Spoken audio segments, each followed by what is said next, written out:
pinapakita mo? Alam niyo, mga kapatid, when I was starting to administer this healing, sabi ko sa Panginoon, bakit there are times in my life na I am a mother of 5. And Lord, I believe, I confess that I love my children. Walang question yan ang pagmamahal ko sa mga anak ko. But why is it that there are times na galit ako, especially when my personal things are touched? Pag ginalaw yung gamit ko, kahit anak ko, dumadating yung point na galit ako.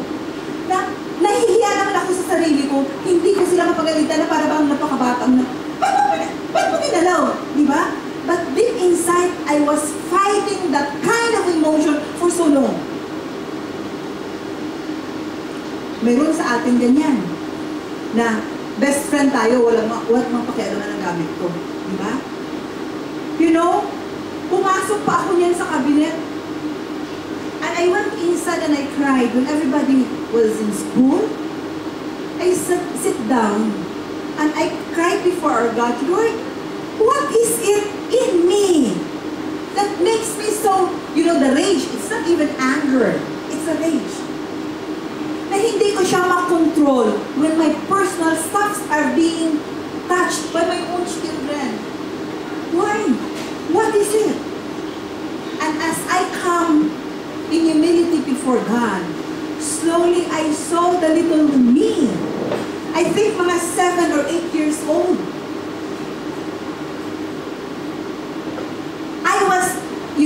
I was in our home in the Visayas at the time. And my father, I saw my father, you know, giving me coins para to save. Alam niyo na yung mga coin, yung piggy bank. Sa akin, hindi piggy bank ang binigay eh. Yung parang lata na may, yung can na may butas sa taas. When it was about na siguro mapupuno na, nawala. That time, we have adopted 5 cousins. The sister of my father died. And these 5 children doesn't have, you know, they have no one to take care of them. So we adopted them for a while. Mga 1 year, 2 years. Nawala yung aking alkansya. And I was crying. Bakit wala? You know, I want to kasi our father was teaching us how to save for the future. Sabi nga niya, save for the rainy day. If you have 50 centavos, 25 of that will go to your piggy bank, and one day you will appreciate that. Paglaki mo, mararanasan mo ang tagutom. Pag mayroon kang tinatabi, hindi ka matatakot. So it was implanted in my heart that savings. Nawala. Hindi ko makita. For so long, I was, you know, ang tendency mo, baka siya itong kumuha. Baka siya to the point na, tatay ko kayang kumuha? Diba? Nag-isip ako, no kidding. I even, you know, entertained that kind of thought. And it was not answered until the time that I was just sitting before our God. Yun ay ipakita ng Panginoon. Pinakita niya na yung isang pinsan ko, the eldest among the 5, took that. And for her siguro, is to be able to save so that they will have a money for themselves. When the day comes, that they will not be out of our care, they will have a money for themselves. Alam mo, doon sa pag-primal, ang tawag doon, binala ka doon sa maliit ka pa. Nakita ko, itinapon ang lata na walang laman. And then I was crying, oh Lord, this is so painful. That even, you know, kasi alam mo kung bakit pala yung reality na mga anak ko, nagagalit ako pag yung tinatouch the personal things ko, because those people who took that money was the people around me, the loved ones. From that time, in my young mind, I said to myself, and it was revealed to me in that prayer, I want to defend myself that from now on, no one among the people closer to me can touch my personal things. Yun pala pagkatapos Para hindi ako makahinga. Lord, ganito pala kung bakit. Now I understand. Now I understand why I have these emotions, this rage, when even my children who are so dear to me touch my personal belonging. Kadalasan sa atin, hindi natin nare-reconcile. May mga tao, natatakot ba kayo pag nasa kwarto madilim? Are you scared? Raise your hands, those who are scared. Alone in a dark room. Minsan you cannot even breathe. Ha? You cannot even breathe? Narinig niyo ako dyan from baba? You also experience that? Ang nangyari pala nung maliit kayo or tayo, usually, ang parents, di ba, hinihiwala yung bata pag natutulog, iniiwan. Hayaan mo siya umiyak, maglalakas ang lungs. Hayaan mo lang. Di ba? Ako nang maliit si Apple, sabi ng mga bumibisita, kasi pag umiyak, karga ko agad si Apple sa first baby. Huwag mong kargahin, hayaan mo. Lalakas ang lungs pag umiyak. Yung ganyan. Eh sabi ko, ayoko naman, baka mawalan ng lungs ang sobrang iyak. Yun pala in the little child, once left alone, keep herself crying and crying. That mind and that heart is really working.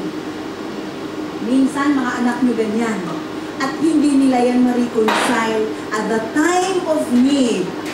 Bakit wala si mama? And that cry, even if they cannot yet utter the word money, they are already shouting deep inside their heart, Mommy, Mommy, where are you? Mommy, Mommy, where are you? And if no one will come, they will conclude that you do not love them. Kung kayo ang naka-experience ngayon yan, there are times in your life na iniwan kayo at akala nyo hindi kayo babalikan. And that is the longing. Kaya may mga tao, may mga kasamahan tayo, kahit sa bahay. Mayroong mga taong hindi nabubuhay, na walang radio, na walang TV, na walang laptop on all together at the same time. Because they're so scared of silence. Why? Because that silence will bring back to the memory of the time that they were left out by the people whom they believe can take care of them. Grabe na? Para sasabihin mo, oo, ako pala yan. Experience ko pala yan. And then, you are going to recall that moment na ganito pala, Lord. Sasabihin mo rin, yung mga nag-aaral ka, di ba, nung nag-aaral ka, lagi nagagalit yung nanay mo. Ano ka bang anak ka? Bakit? Bakit ang grade mo ganito na lang, lagi na lang? Axe. Ano tawag ng axe sa Tagalog? Palakol. Bakit lagi na lang palakol? Utang na no, bakit hindi mo magaya ang ate mo? Sa Victorian, Victorian, bakit ikaw laging palakol? You may be smiling, but the hurt is still there. There are a lot of successful people. Nagbasa nga ako sa isang libro, grabe talaga itong talk na to. Kasi sabi ko nga, when you ask God something, He does not give it to you literally what you have asked. Kasi, nung unang, bagong salta ako sa Dubai in 1987, kunti mga Filipino, wala pa akong mga friendship noon. So, talagang nag-develop talaga yung passion ko for reading. Ang dami-dami ko talagang, nung sa Pilipinas ako, pinarisign ako ni Hernan. Ang padala ni Hernan, lagi ako dyan sa National Bookstore. Paperbacks, books, love stories, kung ano pa, libro. Pagdating dito, hindi pa ako pregnant that time eh. So, bumalik yung habit ko of reading to the wee hours in the morning. Talagang lahat ng klaseng libro na makita ko, babasahin ko yun. Naghinto ang basa ko nung nanganak na ako sa pangalawa. Kasi syempre, maglalaba. Maghugas ng bote. Wala na. Bumalik ulit yun nung nagkaroon kami ng kasambahay na galing sa OWA. Kasi may friend kami before sa OWA, so binibigyan kami, sinusuplayan kami. Totally nawala yung reading ko nung nanganak ako, nagbuntis ako sa pang-apat dahil I diverted my passion into cross-stitch. Nagbabasa ako one book after the other. Pero wala na talaga yung passion, wala na talaga yung love. And I have lots of books in the house. Nung nasa Pilipinas ako, nung inassign ako nila, sabi nila, Tita Benedict, you're going to be the coordinator of the handmaids for the UAE. Huh? Ako? Ba't ako? Ganun na ba ako katanda? Ganun ka kabata para ikaw magkanila. Okay. Pero sabi ko, Lord, I want the grace. I asked for the grace to come back to reading. And not just reading love stories. I want to read books that will enrich the mind, my heart, and I can share it to your children. The whole of you, eka nga, di ba? So, alam nyo, hindi binigay kaagad ng Panginoon yung grace na yun na magbasa. Ang ginawa ng Panginoon, di ba? Hinayaan niyang tumaas ang uric acid ko. And sure, nung nagbakasyon ako sa Pilipinas, hindi ako makalakatsa. During the conference, nakataas ng aking paa dahil nagmamanas. Kita ni Tita Jo at saka ni Marie. Pag uwi ko sa bahay, they're working on the renovation of the house. So, hindi naman ako makapag-bend, hindi ako masakit yung sa likod ko, sabi, kidney na daw. Diyos ko, bahala ka ng Panginoon. May vision pa ako, sabi mo, I cling on to that. But you know, that door made me grab a book and started reading again. Sabi ko, Lord, ang galing mo talaga. Hindi mo talaga basta ibibigay yung grace na ito. Ay, parang, nai-inlove ulit ako sa'yo, Lord. Hindi. Pinadaan niya kung mag-suffer ako sa uric acid na hindi ako makagalaw. Walang nakatsa. Sabi ko, uwi na ako. Hindi mo na ako nakapamili. Buti na lang, bago nagmanas ang pa ako, naglakatsa kami ni Agnes on that day. Namili ako ng maraming libro. Napakaraming libro. Sabi ko, magagalit ito si Herna na naglakatsa ka. Nag-conference, naglakatsa ka. Pinadala ko kay Tita Aida. Kaya sabi ni Tita Aida, Tita Benedict, ibigay ko sa iyo sa 2,000 Hebrew. And that is tomorrow. Ang galing. Bongga. But anyway, mga kapatid, as I was reflecting on the pains, lahat tayo has so much pain that until now, we have not reconciled. Kadalasan, sa atin, separate kayo sa mga loved ones nyo, sa mga husband, nabalitaan nyo yung husband, yung tumawid sa tulay, or nahulog sa tulay. Diba? Ang tendency is, if you want to keep the family, you stay firm. You're going to reconcile with your husband and sasabihin, sino ba mahal mo? Yung kulasisi mo o ako? Pag sinabi ng husband na ikaw, then you reconcile with the husband. Pagbalik mo dito, hindi ka makatulog. Diyos ko, reconcile lang nga kami. Baka ngayon, sino kaya mas kasama niya? Dial ang telephone. Saan ka? Kaninong posisyon? Di ba parang ganon?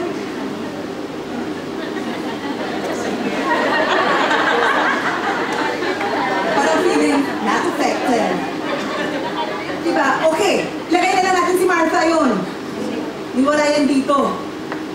Si Martha now feels the uneasiness of life away from the husband that has just reconciled with her because of the lack of trust.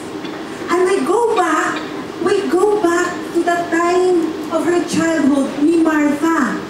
Si Martha pala ay laging binibetray ng kanyang mga loved ones. To the point that she herself lost her credibility to her own self, her self-worth.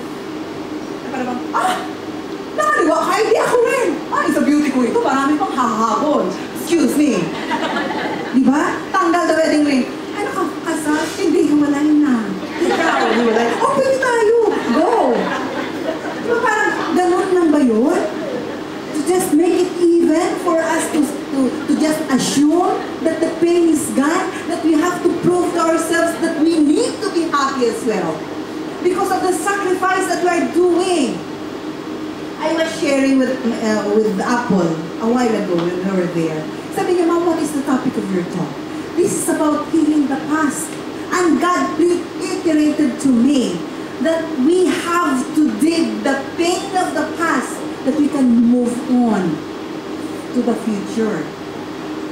Sinasabi nila, your past does not define your future. It does. It does. Do you agree? Yes. iba dyan, yung kulang sa affirmation sa bahay, kulang sa love, sa loob ng bahay, pag dumating yan sa mga CLPs, service din. Ay ang team leader, pag nag-announce ng mga vote of thanks, nakalimutan, kinabukasan niya, nawawala sa community. Saan ka? Sakit ang ano ko. Pakiramdam, saan ka pakiramdam ko? Ha? Tuba, saan ka sa pakiramdam? Yun pala, masama ang loob dahil hindi pinasalamatan. It's true. You find that in the community, mother community of Couples for Christ. Why is it that our community is suffering from these attacks? Because we are individuals with individual pains. We are still battling the little ones, the little girl, the fetus inside the womb that until now longing to be loved, longing to be affirmed, and until the time that is satisfied. Kahit wala yung appreciation, hindi nyo na-appreciate, nandiyan ka. Ay, kay Lord naman talaga to. Sabihin, hindi ka na-appreciate? Ba't nandiyan ka pa? Oo nga, dahil nga ng paano. Diba? Hindi ka na na-appreciate eh. Kaya, it's so difficult for us to mingle with other people. Kasi we are looking for someone who will truly accept us. Diba? Kaya nga nagkakaroon ng fallback ang community pag nagkaroon ng reshuffle. Ask me why. Why? Because you are already confident that these people right now whom you belong accepted you for who you are. And in your mind, you have doubt, kung ililipat kaya ako dito, matatanggap pa kaya nila ako dito, kagaya nito, kasi magsisimula naman ako magkwento ng story ko, gano'n, kating mo naman ang buhay, iiyak na naman ako pag naalala ko yun. Kaya wag na lang mag-reshuffle. Diba? Kaya ayaw natin mag-reshuffle because we don't want people again to see the vulnerable side of ourselves. Dahil mahirap eh. Mahirap. Pero if we, right now, can see that all of us are wounded individuals, all of us are suffering from the traumas and the pains of yesterday, touch your neighbor and say, are you hurting?